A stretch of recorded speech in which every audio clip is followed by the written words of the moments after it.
Last month I said this. Look, no one is coming in to buy Ourea Events races. And also this. Skyline Scotland would be absolutely perfect with a little bit of tweaking for UTMB to take over, but I just cannot see it happening. I could not have been more wrong.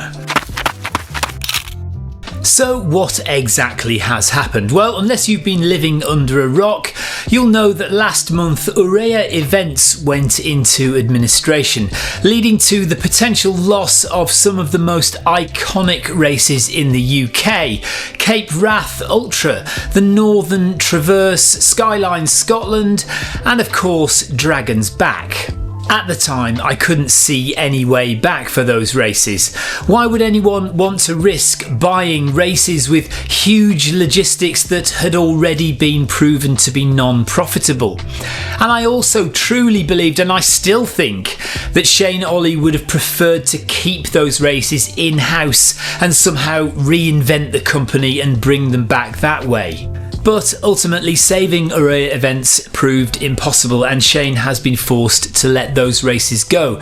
The administrators came in, and Ourea Events and Ourea Events Holdings are now in the process of being dissolved. So that was it. Britain's most iconic multi-stage race gone for good, hundreds of participants out of pocket, and a very well-liked and respected race director out of a job. But it is the job of the administrators to try and claw back as much money as possible for creditors. Creditors in this case is runners who have paid money for and entered future Ourea events. And clearly, enough people thought there was something worth rescuing from the ashes of Ourea Events that a bidding war started to buy Shane's races. Centurion Running down here in the south of England even put in a bid. And this week the announcement came that Ultra X, under a brand new company name World Ultra Events, and along with investors, is to take on not only the Dragon's Back race but also the Northern Traverse. Ultra X is relatively well known here in the UK amongst trail and ultra runners, but perhaps not as high profile as some other race companies. They offer races here in the UK but also do big destination multi-stage races around the world. In fact, I am booked to go and run an Ultra X event in Morocco in November. Really looking forward to that, can't wait for it. So excited was I when I heard about Ultra X taking over some of Ourea's events that I immediately contacted Sam, the co-founder of Ultra X, to congratulate him but also to ask him to clarify a few points for me. By the way, if you value what we do here at Film My Run, please do subscribe to the channel, but also consider becoming a member from as little as £1 a month. It really does help out the channel more than you can possibly know, and we're always so grateful to all our members. On the phone to Sam, he confirmed to me that all the original races organised by Ourea were available to bid on, but they made a strategic decision just to go for the Northern Traverse and Dragon's Back, considering that they were the most financially sustainable events, but also they fitted their organisation better. He also said that they're not going to rebrand any of the events. It's not going to suddenly become Dragon's Back by Ultra X or anything. The race is going to go ahead this year as planned, and race entries are now open. There are places available if you want to run the iconic Dragon's Back race this year. You can. Entries for the Northern Traverse will open in the next few weeks, and get this, anyone who entered the Cape Wrath Ultra, even though Ultra X, as far as I understand it, haven't purchased the Cape Wrath Ultra and are certainly not running the Cape Wrath Ultra event, anyone who had entered that event will get an equivalent pound for pound entry to an Ultra X event. I find that unbelievably good value, so congratulations to Ultra X for offering that. The future of the Cape Wrath Ultra event is still uncertain. Sam did confirm to me that Ultra X are not going to be running that event, but whether they did purchased the rights to it along with Northern Traverse and the Dragon's Back, I'm not entirely sure.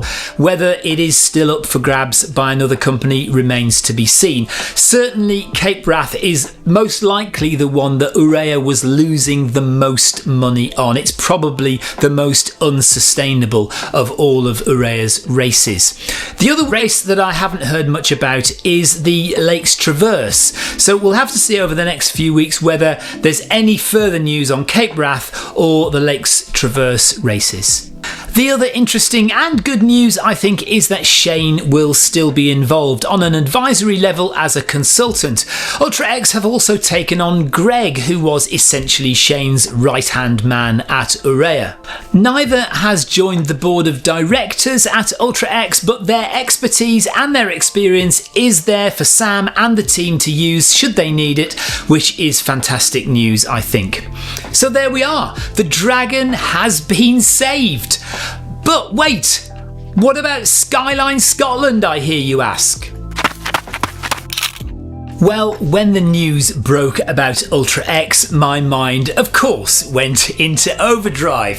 So I immediately contacted Florian Lamlin, who is the head of UTMB International, and he kindly confirmed my suspicions that UTMB have indeed contacted the administrators and they are currently in negotiations to try and rescue Skyline Scotland. He made it very clear though that nothing has been finalised, and I guess as we haven't heard an announcement yet, it could all still fall through.